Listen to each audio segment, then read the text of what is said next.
अस्सलाम वालेकुम दोस्तों, मेरा नाम सदीक है और आज की इस वीडियो में हम बात करने वाले हैं कि आप अपना ईबे का जो प्रॉफिट है वो किस तरह से कैलकुलेट कर सकते हैं। ठीक है, यानी कि आपने ये देखना हो, जब भी आपने प्राइस सेट करनी हो तो आपको ये देखने की ज़रूरत होती है कि ईबे उसमें से कितना अपना कमीशन जो है वो काटेगा, उसमें से फ़ीस काटेगा, तो आपको पीछे प्रॉफिट कितना होगा। ठीक है, तो उसको कैलकुलेट करने के बेसिकली दो तरीके हैं। ठीक है, एक तो है आप उसकी एक्सेल शीट बना सकते हैं। ठीक है, और दूसरा है आप उसको डायरेक्ट ऑनलाइन भी जो है उसको चेक कर सकते हैं। ठीक है, वो बहुत ही आसान तरीका है, मैं आपको वही तरीका बताऊंगा जिससे आपका टाइम भी बचे और आपको रिजल्ट भी जो है वो ठीक तरीके से मिले। तो इसके लिए आपने गूगल पे आना है। गूगल पर आने के बाद जो है आपने यहाँ पे सर्च बार पे क्लिक कर देना है ईबे कैलकुलेटर। ठीक है, ईबे कैलकुलेटर लिखेंगे जैसे ही, तो उसके आपके सामने जो है ये वेबसाइट्स ओपन होके आ जाएंगी। ठीक है, तो मैं आपको ये दो ही रिकमेंड करूँगा। ठीक है, इन दोनों के अंदर आपको हर चीज़ के बारे में जो है वो मिल जाएगा। ठीक है, कि ईबे कौन कौन सी फीस डिडक्ट करता है और कितनी करता है और किस कैटेगरी के ऊपर कितना जो है वो परसेंटेज के ऊपर टैक्स लगता है। ठीक है, और किन कैटेगरी के ऊपर टैक्स नहीं लगता, वो सारी चीज़ें आपको इन दोनों टूल्स के अंदर जो है वो देखने को मिल जाती हैं। ठीक है, एक है जिक एनालिटिक्स का टूल है। ठीक है, उसमें भी आप कैलकुलेट कर सकते हैं। आपके सामने ये डैशबोर्ड ओपन होके आ रहा है, और दूसरा यहाँ पे ईबे फीस कैलकुलेटर आ रहा है। ठीक है, ये ईबे का अपना है। ठीक है, तो इसमें भी आप जो है आप अपना कैलकुलेटर जो है वो यहाँ पे उसको इस्तेमाल कर सकते हैं, अपनी फ़ीस कैलकुलेट कर सकते हैं, अपना प्रॉफिट जो है। तो यहाँ पे सबसे पहले तो हम इस चीज़ टूल को देख लेते हैं जो कि आ रहा है ईबे फीस कैलकुलेटर है। ठीक है, और इसको देखने के लिए जो है सबसे पहले तो अगर आप ने प्लेटफॉर्म सेलेक्ट करना है। ठीक है, यहाँ पे और भी कई सारे प्लेटफॉर्म आ रहे हैं, अमेजोन आ रहा है, पेपाल आ रहा है, इटसे आ रहा है। ठीक है, और भी बहुत सारे हैं। तो आपने जिस कंट्री का पे काम कर रहे हैं, जिस कंट्री का आपने रिजल्ट चेक करना है, जिस कंट्री की आपने अपना प्रॉफिट और ईबे की फ़ीस चेक करनी है, आपने सबसे पहले उस कंट्री को सिलेक्ट करना है। ठीक है, उस कंट्री को सिलेक्ट करने के बाद जो है फिर आपने क्या करना है, आपने नीचे आना है और यहाँ पर आपके सामने ये बॉक्सेस शो हो रहे होंगे, ऊपर उसने लिखा हुआ है कि इन बॉक्सेस के ऊपर आपने क्या लिखना है। तो यहाँ पे सबसे पहले आ रहा है जी सोल्ड प्राइस। ठीक है, यानी कि आप किस प्राइस के ऊपर अपनी चीज़ को बेचना चाह रहे हैं। ठीक है, तो मैं फ़र्ज़ करें यहाँ पे जो है वो 10 पाउंड की चीज़ सेल करना चाह रहा हूँ। ठीक है, ईबे के ऊपर मैंने प्राइस लगाई है 10 पाउंड की। ठीक है, और शिपिंग मैंने दे रहा हूँ, फ्री शिपिंग दे रहा हूँ। अगर फ्री शिपिंग दे रहे हैं तो आपने खाना खाली रहने दे रहे हैं, अगर शिपिंग दे रहे हैं तो फिर आपने यहाँ पे कोई ना कोई यहाँ पे ऐड कर देनी है। ठीक है, तो मैं शिपिंग यहाँ पे फ्री दे रहा हूँ, तो यहाँ पे इसलिए मैं खाना जो है वो खाली करूँगा। और आगे आइटम कॉस्ट पे आ रहा है कि आपको पीछे से वो आइटम कितने की पड़ रही है। ठीक है, मैं मिसाल के तौर पर आपको यहाँ पे करके भी दिखा देता हूँ। मैं यहाँ पे सर्च करता हूँ। ठीक है, अली एक्सप्रेस को मैं अब यहाँ पे ओपन करता हूँ। मैंने यहाँ पे अली एक्सप्रेस को ओपन किया है। ठीक है, मैं बेसिकली आपको समझाने के लिए बता रहा हूँ कि आप अपना प्रॉफिट जो है वो कैलकुलेटर किस तरह से कर सकते हैं। फ़र्ज़ करें मैं यहाँ पे ये वाला गैजेट ओपन कर लेता हूँ और इसका मैं टाइटल कॉपी करता हूँ और ईबे ग्राफ पे चेक करता हूँ कि ये कितने की सेल हो रही है। ठीक है, मैं सर्च बार पे आता हूँ, इसका टाइटल यहाँ पे पेस्ट करता हूँ। तो यहाँ पे जो है जहाँ पे जो बाइट नाम वाली प्राइस आ रही है, यहाँ पे तकरीबन 10.5 पाउंड की जो है वो सेल कर रहा है, और पीछे से हमें कितने की पड़ रही है। मैं यहाँ पे ओपन कर लेता हूँ इसको। पीछे से हमें पड़ रही है तकरीबन 2.5 पाउंड की तकरीबन ये पीछे से पड़ रही है। ठीक है, तो हम यहाँ पे 3 का हिसाब रखेंगे। ठीक है ना, 2.5 का हिसाब नहीं आपने रखना, आपने 3 का हिसाब रखना है, क्योंकि बाज़ औक़ात होता है जब आप फ़र्ज़ करें आपने इस प्रोडक्ट को लिंक कॉपी किया है। ठीक है, और आपने अपनी एक्सेल शीट के अंदर उसको सेव कर लिया, जब आपको ऑर्डर आता है तब आप देखते हैं तो हो सकता है यहाँ पे उसकी प्राइस ये 2.56 के बढ़ाकर वो या तो 3 हो गई हो, या फिर 2.56 से बढ़ाकर वो 2.7 या फिर जो है वो 80 तक चली गई हो। ठीक है, ये जो आगे आपको पेनिस शो हो रहे होते हैं। ठीक है, ये स्टार्ट में पाउंड है और आगे जो पॉइंट के आगे जो रकम आती है उनको हम पेनिस कहते हैं। ठीक है, जैसे कि पाकिस्तान के अंदर रुपया आता है, फिर नीचे उसके वो पैसा आता है। ठीक है, तो ऐसे जो पाउंड है, पाउंड के नीचे वाली जो रकम होती है उसको पेनिस बोला जाता है। ठीक है, तो जो पेनिस आपके सामने आगे आ रहे होते हैं ना, ठीक है, तो उनको आपने काउंट नहीं करना होता आइटम कॉस्ट को कैलकुलेट करते करते दरमियान। ठीक है, तो आपने उसके अंदर पूरी फुल रकम एंटर करनी होती है। जैसे कि यहाँ पे अगर 2.5 वहाँ पे आ रहा था, तो मैं यहाँ पे आइटम कॉस्ट कितनी लिखूंगा, 3 लिखूंगा। ठीक हो गया, यानी कि आपने यहाँ पे 2.56 के हिसाब से कैलकुलेट नहीं करना, आपने उसको 3 के हिसाब से कैलकुलेट करना है, ताकि अगर यहाँ पे कोई प्राइस ऊपर नीचे हो भी जाती है तो इसमें आपको लॉस ना हो, आपको अपने पास से जो है वो ना करना पड़े। ठीक है ना।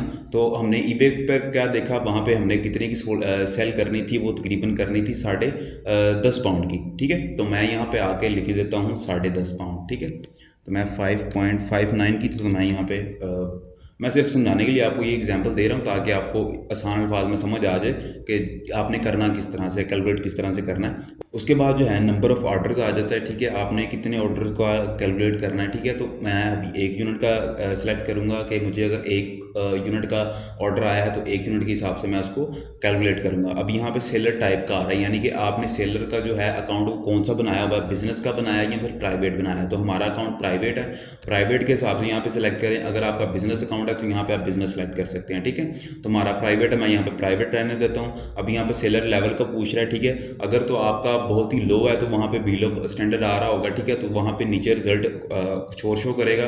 और अगर आपने अभी काम स्टार्ट किया है, आपका जो काम है वो सही तरीके से चल रहा है, यानी कि ना टॉप के ऊपर है ना ज़्यादा लो है, मतलब नॉर्मल लेवल के ऊपर है, तो वो अबव स्टैंडर्ड के ऊपर आ रहा होता है। ठीक है, तो यहाँ पे आपने रहने देना। ठीक है, जो सा भी आपका सेलर लेवल होगा वो आपने चेक करना है। ठीक है, तो ये आप चेक कहाँ से कर सकते हैं, आपने ईबे के ऊपर आना है और यहाँ पर आपने डैशबोर्ड ओपन करना है ईबे का। ठीक है, ईबे पे आपने सबसे पहले तो आना है सेलर डैशबोर्ड के अंदर। ठीक है, यहाँ पे सेलर हब आपने ओपन कर लेना ईबे की वेबसाइट में, और यहाँ पे आपने ओवरव्यू के ऊपर आना सेलर हब के अंदर। यहाँ आपके ऊपर सारे काफ़ी सारे ऑप्शन शो हो रहे हैं। ठीक है, यहाँ पे आपने ओवरव्यू के ऊपर आना है और यहाँ पे आपको सेलर लेवल देखने को मिल जाता है। यहाँ पे भी ये नया नया अकाउंट है, यहाँ पे अनअवेलेबल आ रहा है। ठीक है, जब काम आपका स्टार्ट हो जाएगा तो उसके बाद जो है आपको जो चीज़ देखने को मिल जाएगी वो यहाँ पे आपका अकाउंट लेवल आ जाएगा, तो वो आपको बता देगा। ठीक है, स्टार्ट में आपका ये अबव स्टैंडर्ड ही होता है, जब आपको 5-6 ऑर्डर आते हैं, 2-3 ऑर्डर आते हैं। उसके बाद जब आपका रेटिंग ज़्यादा बढ़ती रहती है तो फिर आपका टॉप रेटिंग पे चला जाता है। ठीक है,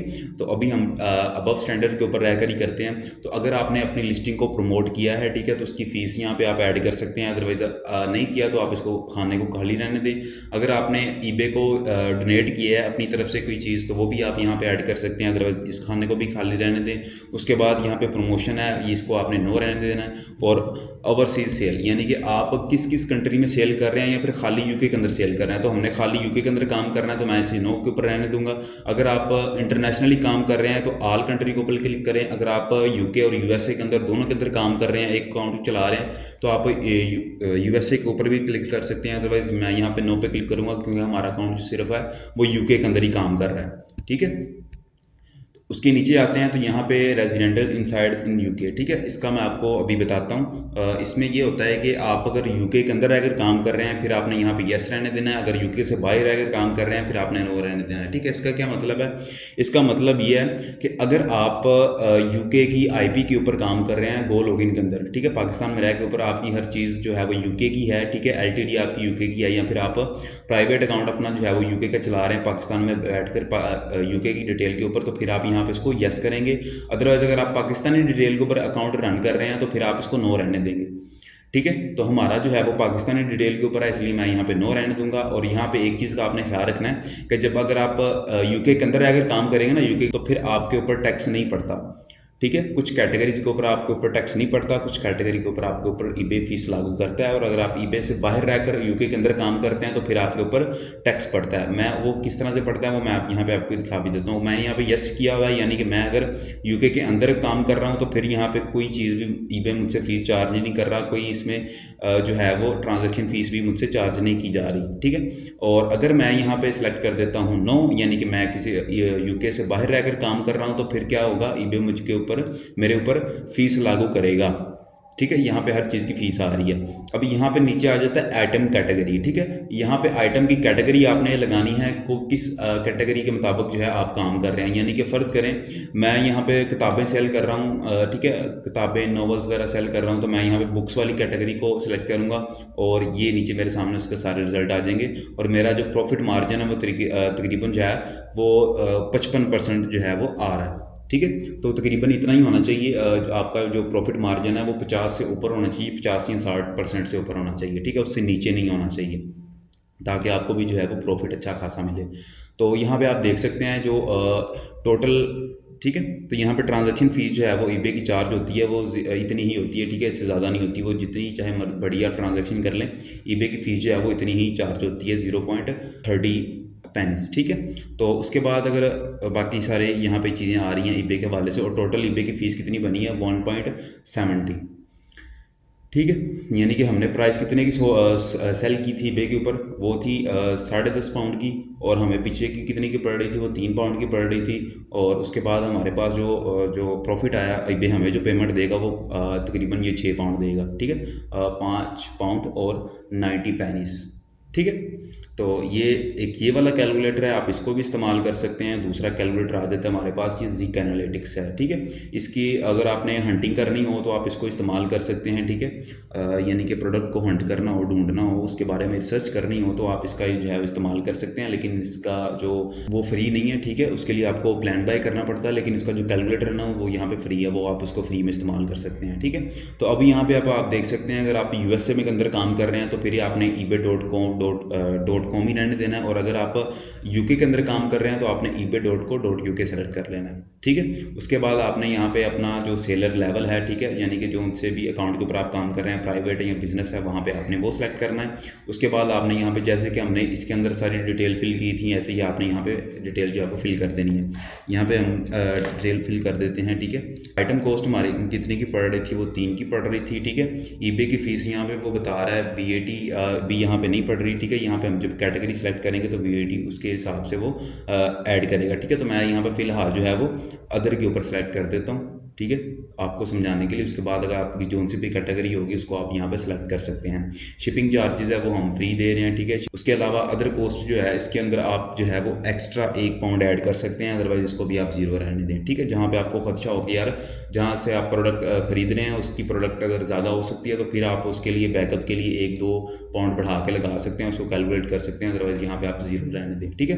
तो स्टैंडर्ड स्टेटस जैसे कि मैंने आपको बताया, ठीक है, तो उसका जो है अगर आपका टॉप रेटेड है तो टॉप रेटेड रहने दें, अगर आपका बिल ऑफ स्टैंडर्ड है तो बिल ऑफ स्टैंडर्ड रहने दें, अदरवाइज आप यहाँ पे अबव स्टैंडर्ड पे क्लिक करके और करेंगे तो आपके सामने ये आपका प्रॉफिट जो है वो एक साइड पे शो होके आ जाएगा।